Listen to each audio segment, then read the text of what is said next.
नमस्कार, आप लोग देख रहे हैं शासना और मैं हूं आपके साथ संदीप मिश्रा।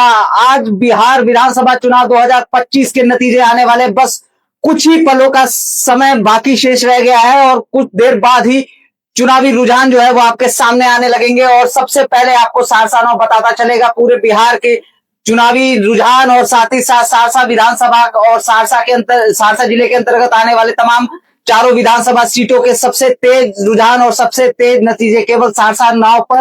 आपको बता दें, बिहार विधानसभा 2025 का चुनाव काफी ज्यादा रोमांचक रहा। दो चरणों में ये मतदान हुआ, 6 नवंबर और 11 नवंबर को, और आज 14 नवंबर को मतगणना होनी है। कुछ समय बाकी रह गया। पहले बात करें तो पोस्टल बैलेट की गिनती होगी 8 बजे से, और 8:30 बजे से ईवीएम की वोटों की गिनती शुरू हो जाएगी। जिस तरह हमने कल आपको बताया था कि सहरसा में 3 काउंटिंग सेंटर बनाए गए हैं जहां पर काउंटिंग होगी सहरसा जिले के विधानसभा क्षेत्रों की, जिसमें मैसी और सोनबरसा के लिए रमेश झा महिला कॉलेज, और सहरसा विधानसभा सीट के लिए जिला स्कूल, और साथ ही सिमरी बख्तियारपुर के लिए बात करें तो राजकीय कन्या उच्च विद्यालय को काउंटिंग सेंटर बनाया गया है। और तमाम बिहार की सीटों पर भी हमारी नजर बनी रहेगी। कई सारी हॉट सीट इस बार बिहार विधानसभा चुनावों में है, चाहे वो मोकामा की सीट हो, अलीनगर की सीट हो, तारापुर, छातापुर, साथ ही साथ खेसारी लाल यादव चुनावी मैदान में उतरे। कई दिग्गज है, कई सारे मंत्री चुनावी मैदान में उतरे हुए हैं। दो बिहार के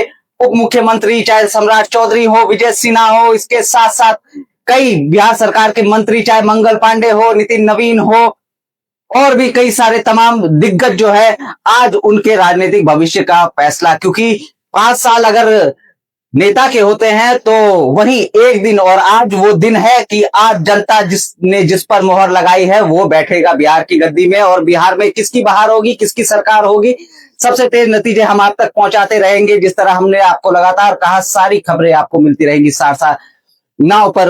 पूरी तैयारी हमारी हो चुकी है। हमारे तमाम संवाददाता इस समय काउंटिंग सेंटर के बाहर मौजूद है। पल पल की अपडेट हम आप तक पहुंचाते रहेंगे। लेकिन इससे पहले मैं आपको बताते चलूं, वहीं अगर एनडीए की बात करूं तो जिस तरह से एग्जिट पोल सामने निकल के आए थे, तो तमाम एनडीए के जो घटक दल है और चाहे भारतीय जनता पार्टी के तमाम बड़े नेता है, वो काफी ज्यादा कॉन्फिडेंट नजर आ रहे हैं। जिस तरह से एग्जिट पोल आए, उनकी तरफ से कहा जा रहा है कि 150 प्लस का आंकड़ा वो इस बार लेकर के आएंगे चुनावी नतीजों में। तो वही महागठबंधन का भी कहना है, जिस तरह से कल भी मुकेश सहनी के द्वारा प्रेस वार्ता की गई और उसमें उन्होंने कहा कि हम जो है तमाम जो एनडीए के नेता है उनको माछ भात का निमंत्रण देते हैं। हालांकि अब देखना रहेगा।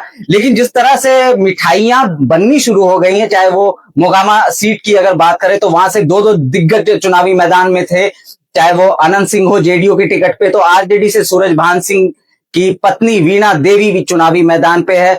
आनंद सिंह के द्वारा जो उनके समर्थक है, उन्होंने वहां पर गुलाब जामुन बनाने शुरू कर दिए और पूरी तैयारियां कर ली हैं कि अगर जीत होगी तो किस तरह से मिठाइयां बटेंगी। तो वहीं अगर सहरसा की बात करें तो जिस तरह से मैसी विधानसभा सीट से जो जदयू के टिकट पर चुनावी मैदान में है एनडीए के प्रत्याशी गुंजेश्वर शाह, उनके वहां से भी तस्वीरें निकल के आ रही थी कि वहां भी जो है मिठाइयां बननी शुरू हो गई है।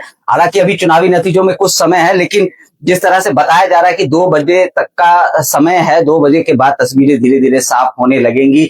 तो जिस तरह से चुनावों के दौरान आपने देखा, तमाम जितने भी बड़े नेता हो, चाहे वो पूरे देश के अगर शीर्ष नेतृत्व की बात करें, जो बड़े नेता है, चाहे प्रधानमंत्री नरेंद्र मोदी हो, गृह मंत्री अमित शाह हो, जेपी नड्डा हो, वहीं राहुल गांधी हो, प्रियंका गांधी हो, मल्लिकार्जुन खड़गे, तमाम दोनों, चाहे वो सत्ता पार्टी हो या विपक्ष की पार्टी हो, तमाम बड़े नेताओं ने बिहार का दौरा किया, अपने अपने प्रत्याशियों के लिए वोट मांगे और जनता से अपील की। लेकिन अब देखना काफी ज्यादा अहम है, कुछ क्षण बाकी रह गए हैं, लेकिन अब देखना अहम है कि नीतीश कुमार क्या एक बार फिर से बिहार की गद्दी पर बैठेंगे, बिहार का नेतृत्व करेंगे। क्योंकि अगर वो इस बार शपथ लेते हैं तो एक नया रिकॉर्ड जो है वो उनके नाम कायम हो जाएगा। तो वहीं अगर बात करें, तेजस्वी यादव भी ऐसी स्थिति में है क्योंकि उन्हें लग रहा है कि यही एक मौका है कि यदि अब नहीं तो फिर कभी नहीं। तो तेजस्वी यादव ने भी पूरी ताकत झोंक दी है। अगर तमाम बड़े नेताओं की अगर बात करें, या महागठबंधन हो या एनडीए हो, तो सबसे अधिक जो जनसभाएं और रोड शो किए हैं वो तेजस्वी यादव ने किए हैं। वहीं अगर बात करें तो जिस तरह से नीतीश कुमार मुख्यमंत्री बिहार, उनके द्वारा भी कई जनसभाएं की गई, सड़क मार्ग से भी उन्होंने कई किलोमीटर की यात्रा की। और प्रधानमंत्री अगर नरेंद्र मोदी की बात करें तो उन्होंने जिस तरह से पटना में रोड शो किया और कई जनसभाएं की। मुख्यमंत्री उत्तर प्रदेश योगी आदित्यनाथ, उन्होंने भी बिहार में कई सारी जनसभाएं की और कई भी जितने भी भाजपा शासित प्रदेश है वहां के तमाम बड़े मुख्यमंत्रियों ने बिहार का दौरा किया। तो सबकी नजर बनी हुई है बिहार के नतीजों पर और कहा जाता है कि बिहार और यूपी से ही दिल्ली का रास्ता तय होता है। तो देखना काफी ज्यादा अहम है। देश की नहीं बात करें तो विदेशों में भी जो भी बिहार के लोग हैं वो पूरी तरीके से नजर बनाए हुए हैं और जिस तरह से रिकॉर्ड तोड़ वोटिंग हुई है, एक नया कीर्तिमान जो बिहार की जनता ने स्थापित किया है। पहले चरण की बात करें तो 65% से अधिक मतदान हुआ था। वहीं दूसरे चरण की बात करें तो वहां भी 67% के आसपास मतदान हुआ। अगर कुल मतदान की बात करें तो 66 के आसपास जो है प्रतिशत में वोटिंग हुई, जिसे बम्पर वोटिंग कहा गया और जिसमें युवाओं और महिलाओं ने बढ़ चढ़कर हिस्सा लिया। और जिस तरह से छठ का महापर्व था और उसके बाद तमाम जो बिहारवासी थे उनसे जब हम लोगों ने बात की ग्राउंड लेवल पर तो उन्होंने बताया कि किस तरह से वो इस बार लोकतंत्र के महापर्व में अपनी हिस्सेदारी देंगे और जिस तरह से वो उत्साहित से और चुनाव आयोग की तरफ से जिस तरह से व्यवस्था की गई थी ताकि किसी को भी किसी प्रकार की परेशानियों का सामना ना करना पड़े। तो बढ़ चढ़कर बिहार की जनता ने इस बार इस लोकतंत्र के पर्व में अपनी हिस्सेदारी, अब देखना यह है कि नतीजे किसके पक्ष में आते हैं।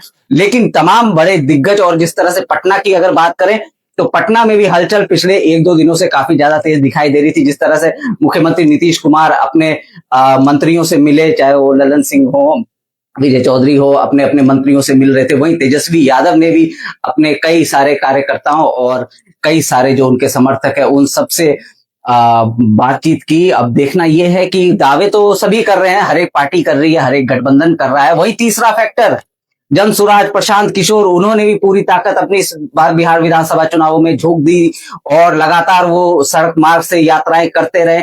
अब देखना यह है कि इस बार जनता उन पर कितना विश्वास जताती है। तो वही असदुद्दीन ओवैसी की भी पार्टी इस बार मैदान में थी। पिछली बार 5 सीटों पर उन्हें जीत हासिल हुई थी। अब देखना यह है कि सीमांचल में जिस तरह से वो लगातार रैलियां कर रहे थे तो कितना विश्वास उन्हें सीमांचल की जनता का मिलता है और देखना काफी ज्यादा अहम रहेगा। लेकिन जिसके साथ साथ कई सारे मुद्दे इस बार चुनावी दौर में हुए, कई सारे मुद्दों को लेकर के, चाहे बेरोजगारी हो, भ्रष्टाचार हो, पलायन हो, रोजगार हो, स्वास्थ्य को लेकर के, शिक्षा को लेकर के कई सारे मुद्दे था। कई सारे वादे भी हुए, 10,000 की किस्त, 30,000 की एक मुश्त किस्त, हर घर नौकरी। अब देखना यह है कि जनता तक ये बात कितनी पहुंचती है। तो पल पल की अपडेट हम आप तक पहुंचाते रहेंगे। आप लोग बने रहिए हमारे साथ, देखते रहिए। हमारे तमाम संवाददाता मौजूद है इस समय ग्राउंड लेवल पे, काउंटिंग सेंटर के बाहर से भी आपको पल पल की अपडेट देते रहेंगे। सहरसा जिले के अंतर्गत तमाम विधानसभाओं के नतीजे भी हम आपको बताएंगे। साथ ही साथ बिहार की भी सीटों पर हमारी पूरी नजर बनी रहेगी। तमाम हॉट सीटों पर भी हमारी नजर बनी हुई है। एक एक अपडेट हम आप तक पहुंचाते रहेंगे। आप लोग बने रहिए हमारे साथ, देखते रहिए सहरसा नाउ। नमस्कार।